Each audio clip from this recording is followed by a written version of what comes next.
Bonjour à toutes et à tous et bienvenue dans un nouvel épisode du podcast Au-delà du mur. Je suis vraiment ravi de te retrouver aujourd'hui. Et avant toute chose, j'aimerais remercier Nadj8444 qui a laissé un super commentaire sur Apple Podcast.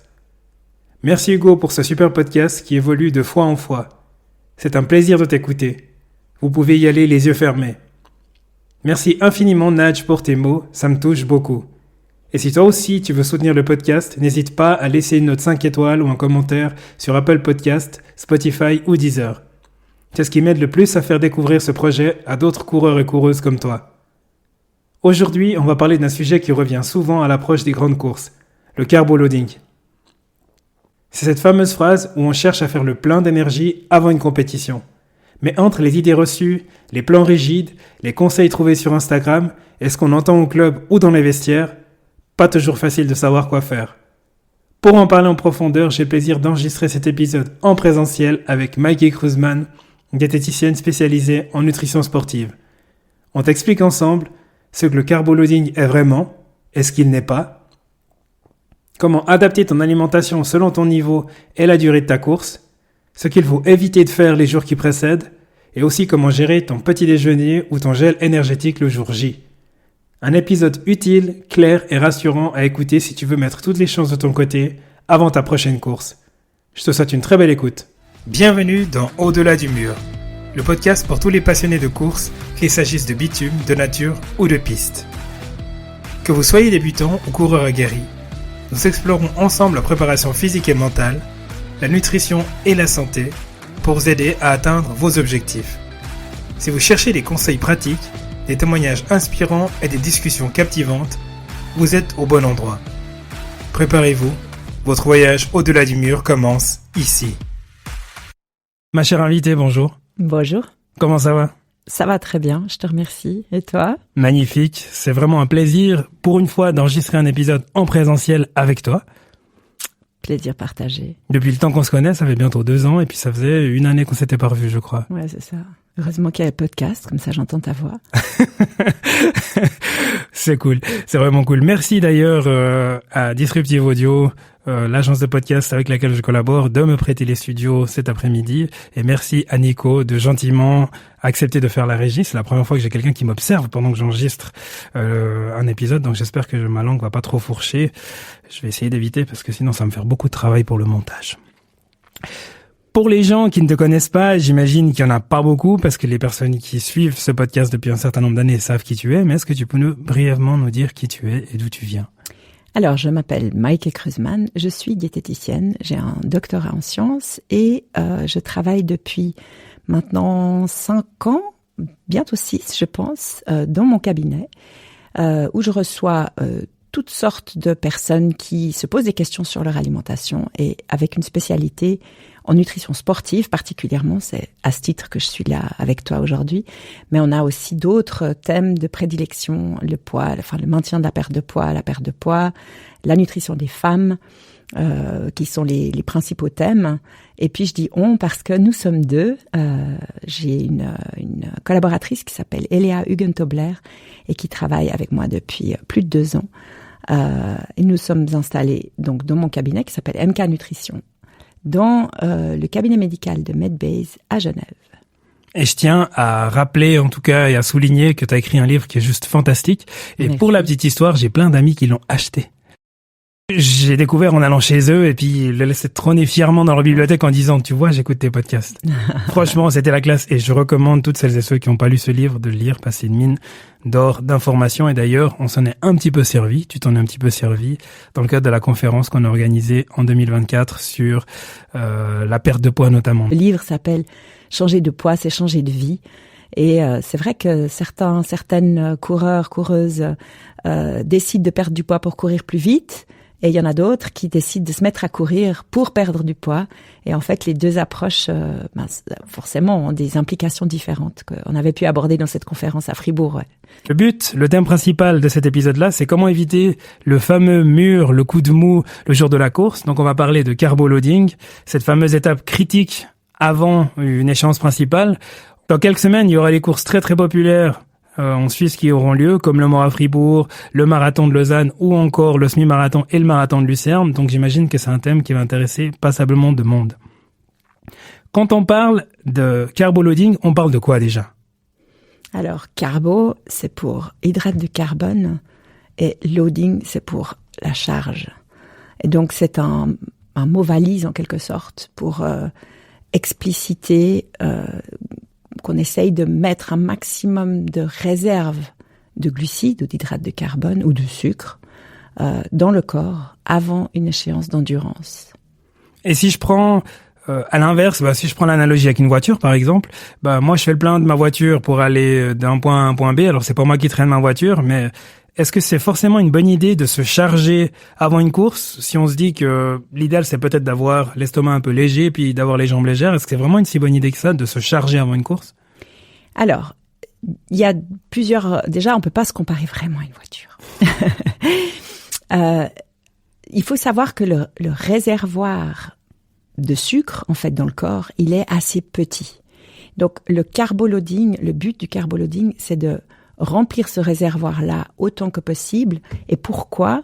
Parce que les hydrates de carbone ou les glucides, c'est le carburant de l'effort, en tout cas de l'effort soutenu. Et puis, ça, c'est important quand même de faire la distinction entre l'effort soutenu et l'effort plus tranquille, disons l'endurance un peu fondamentale, parce que c'est pas tout à fait le même carburant qui est utilisé. Alors que dans une voiture, a priori, maintenant avec les hybrides, c'est des analogies qui marchent plus trop, mais en gros, voilà, on a toujours un petit peu le même carburant, et quand la voiture est arrêtée, elle consomme rien.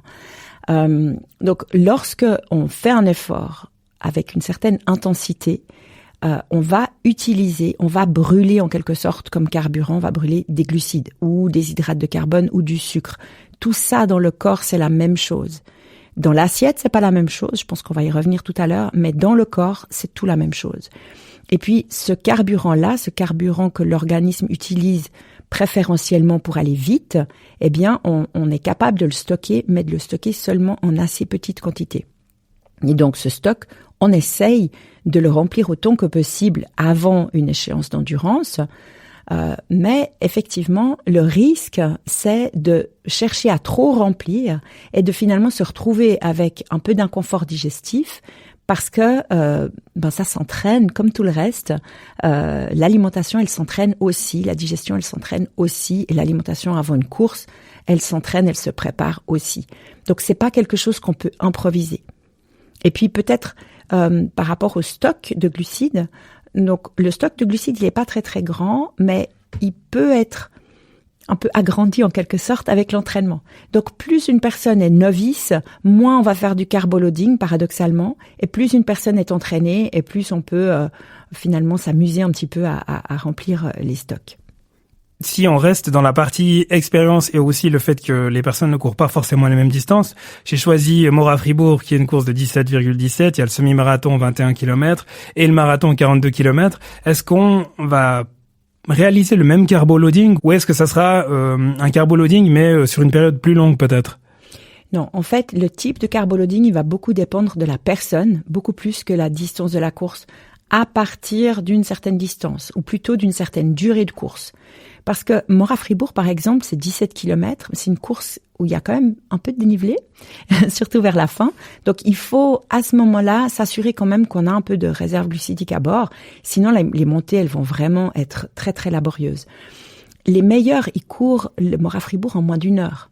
C'est pas du tout la même course que le milieu du peloton, j'allais dire, qui court en 1h30, 2 heures. D'accord? Donc, à partir d'1h30 de course, on se trouve dans un effort qui mérite un carboloading. En dessous, oui, bien sûr, on fait aussi un peu de loading, mais c'est un petit peu différent comme type d'effort. Donc, le carboloading, il va se faire très différemment selon la vitesse à laquelle on va courir, selon la durée qu'on prévoit de courir, et puis selon le type de personne à qui on s'adresse. Une personne qui va essayer de courir entre guillemets à fond pendant toute la distance et qui va être vraiment dans un effort très soutenu pour elle, donc c'est évidemment relatif à sa propre capacité, eh bien elle va avoir besoin de beaucoup plus de sucre à bord qu'une personne qui court un peu tranquille, qui court un peu en dedans comme une course d'entraînement.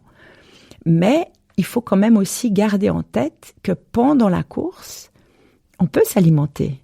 Et donc, si on fait un carboloading qui est pas absolument optimal, c'est pas si grave parce que on peut, en tout cas si on est entraîné pour ça, on peut aussi s'alimenter pendant la course. Donc, on n'a pas besoin d'avoir toute sa réserve glucidique à bord, heureusement, parce que parfois, ça dure plus longtemps et au bout d'1 heure et demie, les réserves, elles sont un peu finies en fait. Je rebondis sur ce que tu dis qui est très intéressant au niveau de continuer à s'alimenter pendant une course. On sait que chaque course a un peu son fournisseur officiel de gel, de boissons isotoniques, etc.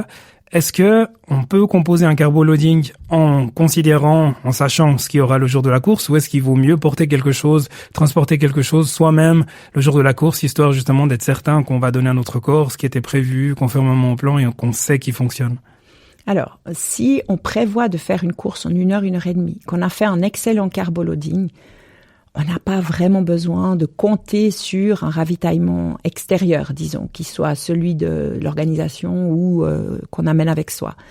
Au-delà, il faut être un peu stratégique, c'est-à-dire que si on connaît les aliments qui sont prévus par les ravitailleurs officiels, qu'on est au clair sur à quels endroits se trouvent les ravitaux, qu'on est certain qu'il y en aura assez au moment de notre passage, parce que ça aussi, c'est quelque chose qu'il faut prendre en compte. Pour les coureurs plus lents, parfois, quand on arrive à la table de ravitaux, il n'y a plus grand-chose. Donc, il faut aussi tenir compte de ça. Et puis, voilà, c'est vrai que si on est assez confiant sur ce qu'il y aura sur les tables, qu'il y a des choses qu'on aime, qu'on apprécie, qu'on a l'habitude de consommer, on peut simplement tabler là-dessus. Et si on préfère tout contrôler soi-même, eh bien, c'est pas mal d'apporter soi-même son gel ou ses pâtes de fruits, etc. Mais ça implique effectivement un peu d'organisation supplémentaire. Tant qu'on est dans la partie pratique le jour de la course, il y a une question qui me titille un peu. J'ai jamais testé. Ça me titille un peu dans mon esprit pour mon marathon parce que c'est une distance à laquelle je suis pas habitué et puis j'ai quand même prévu de me faire un peu mal. Un gel pour une distance de 17,17 km pour une durée d'1h30, est-ce que c'est vraiment nécessaire ou est-ce que c'est plus placebo ou pour se rassurer, pour avoir de l'énergie? Mais je peux pas dire vraiment. Il y a pas vraiment de réponse à ça. Pour certaines personnes, juste d'avoir le goût sucré dans la bouche, ça augmente vraiment la capacité de performance. C'est quelque chose qui a été démontré d'ailleurs par la science. Mais pour d'autres, ça va plutôt les déconcentrer, les stresser et être peut-être désagréable même. Donc c'est vraiment extrêmement individuel. Pour une durée aussi courte, enfin, c'est relatif, 1 heure et demie, c'est quand même assez long. Pour d'autres personnes, ça va être indispensable de consommer quelque chose de sucré pendant la course. Et ça, on revient sur le carboloading, ça va aussi beaucoup dépendre de la capacité à stocker du sucre en amont, en fait, de la course. Parce que, par exemple, une personne avec un petit gabarit, alors elle brûle un peu moins de calories en courant, mais quand même, sa réserve, elle est aussi plus petite que quelqu'un qui a une grande masse musculaire, par exemple. Et donc, on essaye vraiment d'adapter au maximum à chaque individu. Il y a aussi des personnes qui, par exemple, le matin de la course, sont extrêmement stressées, n'arrivent pas vraiment à prendre un petit déjeuner. Mora-Fribourg, ça démarre quand même le matin, selon comment on va faire le trajet en train. C'est un peu stressant, on marche, et les gens vont pas forcément prendre un petit déj à 4 heures du mat. Donc, pour ces personnes-là, c'est plus sûr de prendre quelque chose avec soi, et puis de commencer à se ravitailler un peu pendant la course, sachant que on a fait probablement un carboload pendant les jours qui ont précédé la course, et le matin de la course, on va pas se forcer à manger si on n'a pas envie. Si on rentre dans la partie à quel moment réaliser ce carboloading, ouais. J'imagine que on peut pas commencer 2 semaines avant et ça sert à rien de commencer non plus la veille. Donc je m'attends à ce que tu me dises que ça dépend, mais quelle est à peu près la période idéale pour débuter un carboloading pour une distance inférieure au semi-marathon, puis après on regardera pour la partie marathon? En fait, je pense que c'est utile quand même de rappeler peut-être un peu l'historique de ce carboloading, parce que maintenant on parle de carboloading parce que c'est devenu un peu un mot instagrammable, mais c'est une façon de faire qui existe depuis les années 70 et qui s'appelait le régime scandinave ou même le régime dissocié scandinave, parce qu'il a été développé en Scandinavie chez des athlètes skieurs de fond et le but c'était à l'époque vraiment brûler toute la réserve de glucides du corps, donc de les faire s'entraîner dur sans s'alimenter, ou en tout cas sans consommer de glucides. Et puis lorsque les réserves étaient vraiment à zéro, on les chargeait, hein. C'était 12 grammes de glucides par kilo de poids, donc c'était des quantités phénoménales de glucides à consommer en très peu de temps, et on arrêtait l'entraînement. Et donc c'était très déstabilisant psychiquement et physiquement, parce que les entraînements à haute intensité sans glucides, on n'avance pas en fait. Donc psychiquement c'était très dur pour les athlètes de se dire mais en fait je suis pas du tout en forme pour ma course et tout. Et ensuite on les surcharge entre guillemets de glucides d'un coup d'un seul, et au niveau digestif c'est horrible, c'est une énorme plat de pâtes. Donc voilà, mais l'avantage de cette modalité, c'était de pouvoir vraiment augmenter de manière très très importante la réserve de glycogène musculaire. Et le glycogène musculaire, c'est le sucre qu'on a en réserve, hein, ce dont on parle depuis le début de cette discussion. Et ce dont on s'est rendu compte avec les années, c'est que il n'y avait pas besoin de vider les stocks avant de faire la charge. Alors oui, si on vide les stocks avant, on est capable de stocker davantage au moment de la charge, mais en termes de performance, il n'y a pas vraiment d'effet. Donc, du coup, exit le vidage des réserves. Et puis, ce dont on s'est rendu compte aussi, c'est que c'était pas forcément très bénéfique de faire cette grosse charge d'un coup d'un seul, et donc on a étalé la charge sur 3 voire 4 jours. Donc, les modalités aujourd'hui, le plus souvent, c'est augmenter les apports glucidiques pendant 3-4 jours avant l'événement. Et puis, ça va dépendre. Pour certaines personnes, en 2 jours, c'est réglé. Et puis, pour d'autres, il faudra effectivement 3-4 jours. Pendant cette période-là, en général, les gens s'entraînent aussi un petit peu moins. S'ils sont smart, en tout cas, ils vont pas faire des gros entraînements juste avant une course comme ça. Et donc, le stock de glucides, il peut aussi se constituer parce que on va moins brûler à ce moment-là. On va rester un peu plus tranquille, normalement, et du coup, on va être capable de stocker. Donc, il n'y a pas besoin de surconsommer énormément de glucides. Par contre, il faut effectivement augmenter un petit peu les apports glucidiques, si possible avec des aliments raffinés, pauvres en fibres. Donc, pas d'aliments complets, pas trop de légumineuses, ou pas de légumineuses, en tout cas dans les 2-3 jours avant. Pas des trop grandes quantités de légumes non plus. Pourquoi ? Parce que en fait, ces aliments-là, ces fibres-là, elles prennent de la place déjà dans le tube digestif, et puis c'est du travail de digestion, et on n'arrive pas à manger suffisamment d'aliments qui sont vraiment glucidiques. Donc, ce qu'on fait pendant ces quelques jours, c'est qu'on augmente sous différentes modalités les apports en glucides. Donc ça implique quand même, pour moi qui suis très scolaire, qui essaye justement de privilégier un maximum les aliments complets, le riz complet, justement pour augmenter cet effet de satiété, ça implique quand même de modifier un petit peu son régime alimentaire, en tout cas la semaine de la course, quand bien même ça peut provoquer aussi des effets un peu imprévus au niveau de la digestion, ou pas forcément. Oui, c'est-à-dire que l'objectif avant une course, d'ailleurs tu l'as dit tout au début, c'est d'une part c'est d'avoir de la réserve de glucides à bord, et puis d'autre part c'est d'avoir un grand confort digestif. Et en fait, lorsqu'on mange beaucoup de fibres, on fabrique beaucoup de matière fécale qu'il faut éliminer à un moment donné. Et donc, si on arrive le matin de la course et puis que, déjà qu'il y a le stress qui joue. Alors, si en plus on a beaucoup de matière fécale à éliminer, ça va être compliqué et pas très confortable au niveau digestif. Donc, on essaye vraiment de réduire certains types de fibres. On continue de manger des fruits. Les fruits contiennent des glucides, contiennent aussi des fibres, souvent solubles. Donc, ça aide quand même à éliminer. On va pas... le risque, sinon, ce serait d'être totalement constipé. C'est pas le but non plus. Mais c'est un peu... il faut un peu jouer dans la finesse quand même. Et pas surcharger ses assiettes de pâtes pour faire l'exemple un peu typique. Ça sert à rien, mais d'augmenter un petit peu, peut-être de 20%, ses portions habituelles, ça suffit déjà. Et le fait de manger moins de légumes et pas de légumineuses et moins d'aliments complets fait qu'on a plus d'appétit pour ça. Parce que sinon, ça devient difficile d'augmenter ses apports. Et ce qui aide aussi beaucoup, notamment pour les personnes qui ont un petit appétit, c'est de fractionner, c'est-à-dire manger plus souvent pendant la journée. Alors là aussi, on est un peu contre les recommandations habituelles qui sont de pas grignoter, Mais l'alimentation avant la course, ça n'a rien à voir avec l'alimentation habituelle pour, je dirais, la santé en général. Donc, on fait une alimentation qui est donc riche en glucides simples, riche en aliments raffinés, assez pauvre en légumes, fractionnés. Donc, bon, on n'a pas besoin de manger toutes les demi-heures non plus, hein. Mais c'est pas rare de faire manger les gens toutes les 2-3 heures. Et puis, on garde des apports en protéines qui sont absolument normaux. Les besoins ne sont pas augmentés à ce stade. Et par contre, ce qu'on essaye de réduire, c'est les matières grasses. Parce que les matières grasses ralentissent la digestion. Et puis surtout, elles servent à pas grand-chose pour une course, dans le sens où, en général, on a un petit stock déjà.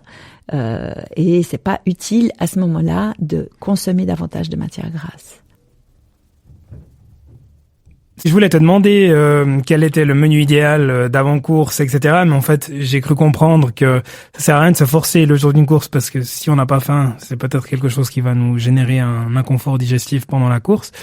Mais j'imagine qu'il y a quand même passablement de choses auxquelles il faut faire attention et donc des erreurs fréquentes que tu as peut-être l'habitude d'avoir entendues. Pour toi, c'est quoi les choses à ne pas faire quand on fait un carbo-loading ? C'est d'improviser. Je pense qu'il faut vraiment planifier les choses. C'est pas 2 jours avant, on va dire « Ah, bah tiens, qu'est-ce que je vais manger ?» C'est vraiment de planifier un peu les choses, d'organiser un peu ses menus, d'organiser aussi son timing. Il y a des personnes qui vont, par exemple, dormir sur place, sur le lieu de la course. Donc, où est-ce qu'ils vont aller manger ?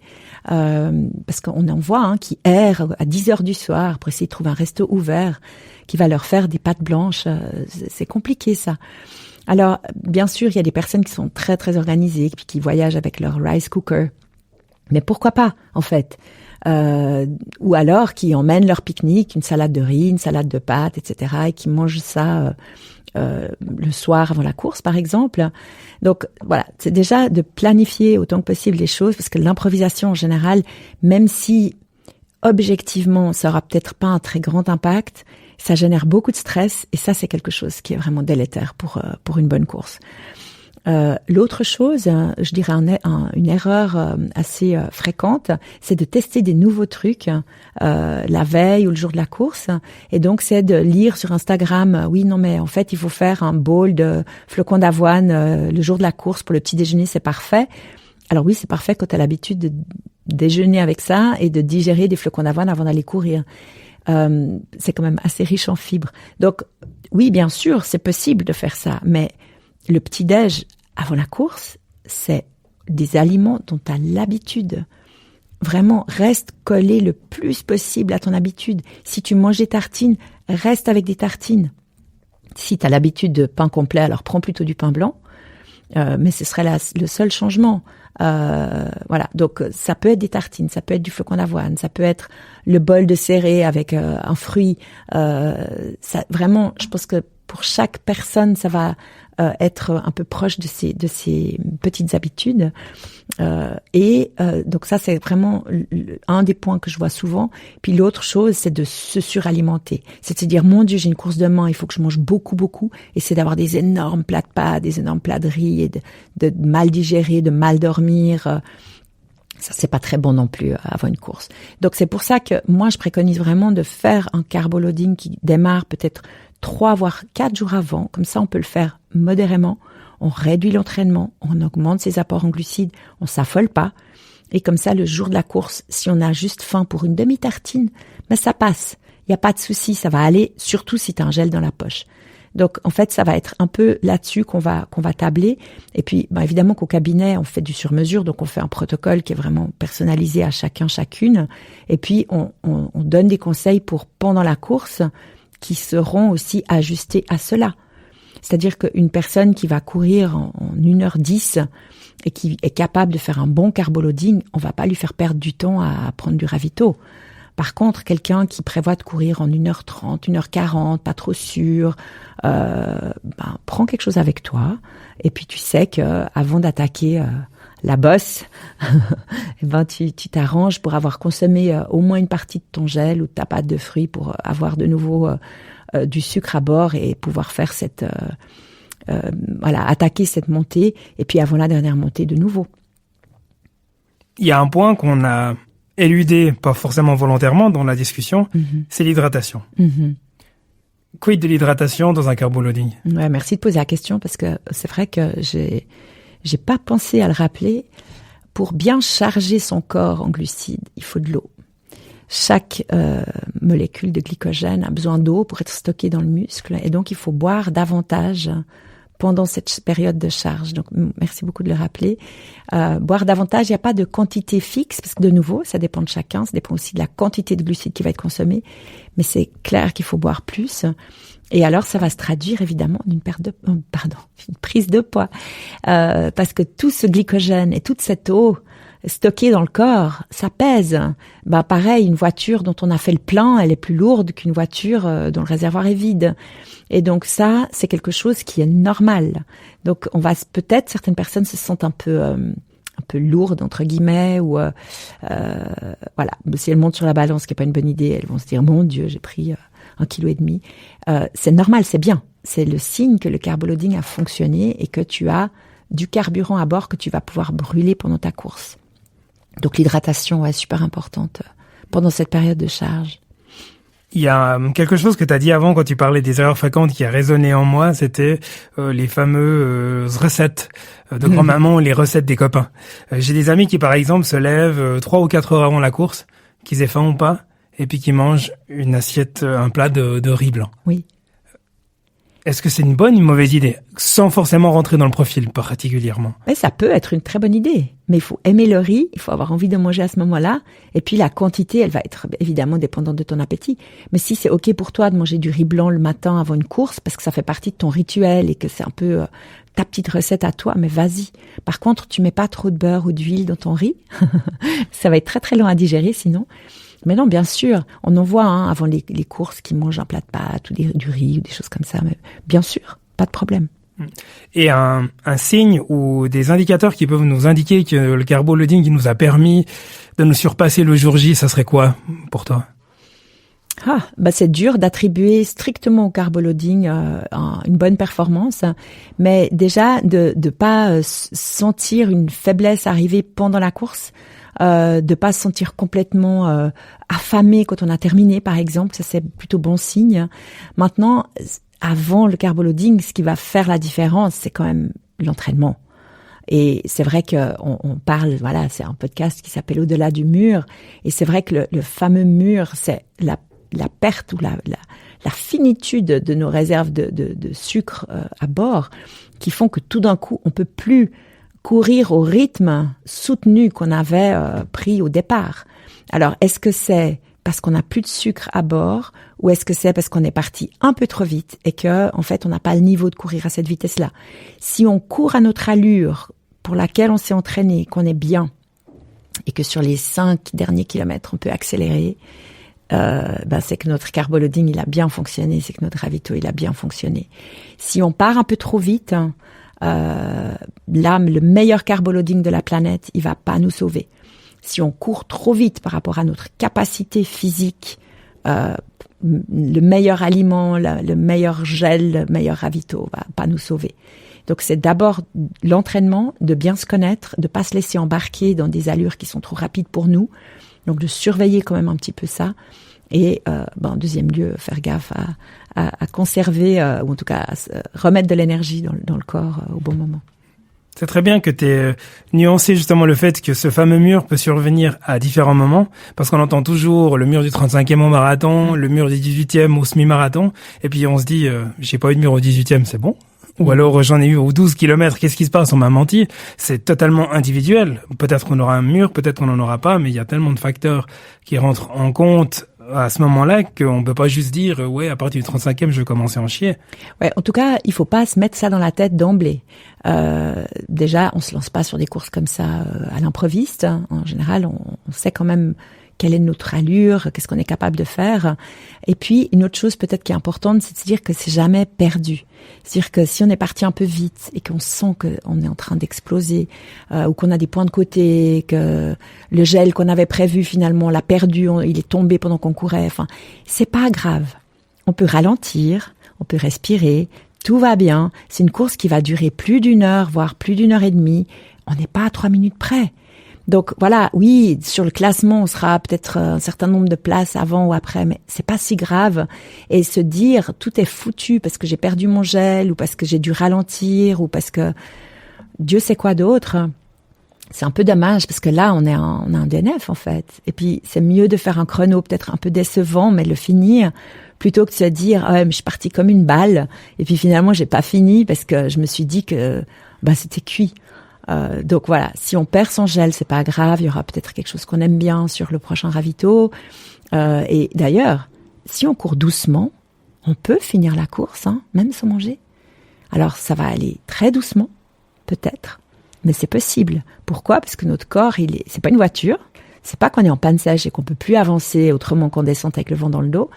On a des ressources à l'intérieur de notre corps. On est capable de fabriquer de l'énergie avec notre réserve de graisse, d'une part, qu'on utilise d'ailleurs aussi pendant qu'on court vite, en partie.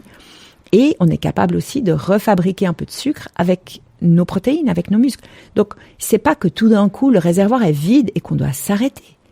Il faut ajuster la vitesse, ajuster l'allure, retrouver un peu des sensations et ensuite ça repart. Donc pas d'inquiétude. Et c'est vrai qu'il y a des personnes qui s'accrochent à leur gel et qui mettent une alarme à telle heure, il faut absolument que je le prenne, sinon c'est pas comme ça.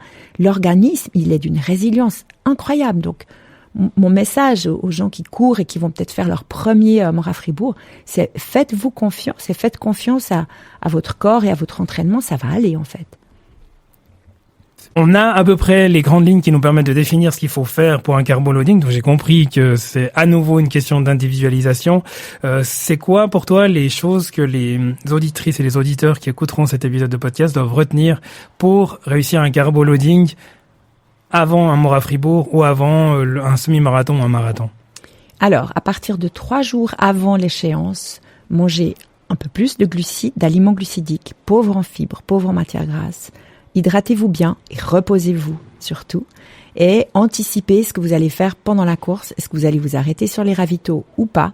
Est-ce que vous allez emporter avec vous un gel ou une pâte de fruits pour pallier à la baisse de glycogène pendant la course ? Et selon la durée de l'effort, est-ce qu'il vous faudra 1 ou 2 gels ? Ça, je vous laisse définir. Magnifique. Merci infiniment, Maïké, d'être venu discuter du carboloading aujourd'hui. C'est vraiment un plaisir. Exercice à refaire très très bientôt. Avec grand plaisir. Merci à toi. À bientôt. Au revoir. Merci d'avoir écouté cet épisode d'Au-delà du mur. Si le sujet vous a inspiré ou intrigué, n'oubliez pas de vous abonner pour ne rien manquer des prochains épisodes. Rejoignez notre communauté sur les réseaux sociaux et partagez vos réflexions avec nous. Je serai ravi d'entendre ce que vous avez pensé de cet épisode. Et si vous avez aimé, pensez à laisser un avis 5 étoiles sur votre plateforme d'écoute préférée. Ça m'aide énormément à faire grandir la communauté d'Au-delà du mur. À très bientôt pour une nouvelle exploration de l'autre côté du mur. Jusque-là, continuez à questionner, à explorer et à repousser vos limites.